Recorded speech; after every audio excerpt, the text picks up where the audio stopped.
to destroy that. The system is not broken. It was built that way, and that's not acceptable. We need to change that.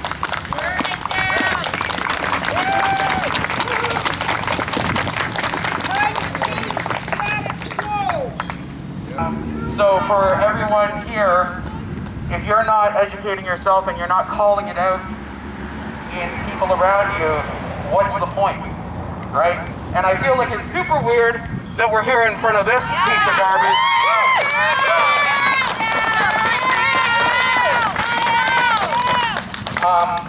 I mean, I've only got a little SUV, so I'm not dragging it down myself. But I think it's really weird that people are defending this and defending these systems just to keep themselves comfortable, right? Imagine what it's like to be someone who sees one of these cops and fears for their lives. I am a Euro passing person. I come from a First Nations reserve, and I still feel that fear. Maybe not as much, obviously, as my black brothers and sisters, but it's still something that I think about every single time I see an OPP pass through my reservation. It's still something that I see every time I see them walking around down at the park during the Waterfront Festival.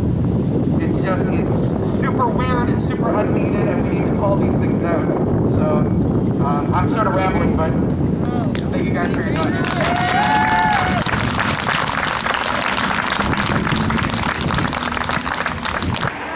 They asked if anybody else wanted to speak, and I thought it was a good time to apologize on behalf of the Port Hope Association for the Blue Lives Matter t-shirt.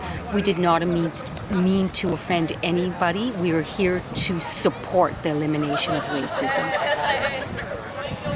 People were upset with that. Is there only so much that can be done, I guess? There is only so much that can be done, and we stopped selling the t-shirts immediately when we got the negative feedback. You weren't the leader of this, but I mean, nobody stepped up, so you took charge in some ways. Tell me about what this was about and how important it was. It's important because for the first time that I can recall, certainly the first time in the last 30 years, people who aren't the victims of racism are recognizing that it exists and are signaling that it's enough. It's always been enough. The first time anything racist ever happened or anybody had a racist thought, that was enough and it should have stopped there. But they're prepared to actually do something about it. And this is the 200 people who showed up here today in Port Hope and the 700 who were in Cobourg a couple of weeks ago. These are people who aren't just going to come to rallies like this and then go away and forget what they've seen and what they've heard and what brought them here today. They're going to take it back to their workplaces. They're going to vote on that basis. They're going to start talking to the people who sit next to them in a bar who make a racist comment. They're going to start pushing back. This is the start of some change, and hopefully the people of color in Northumberland are going to know that they've got some allies and that they're not alone in this.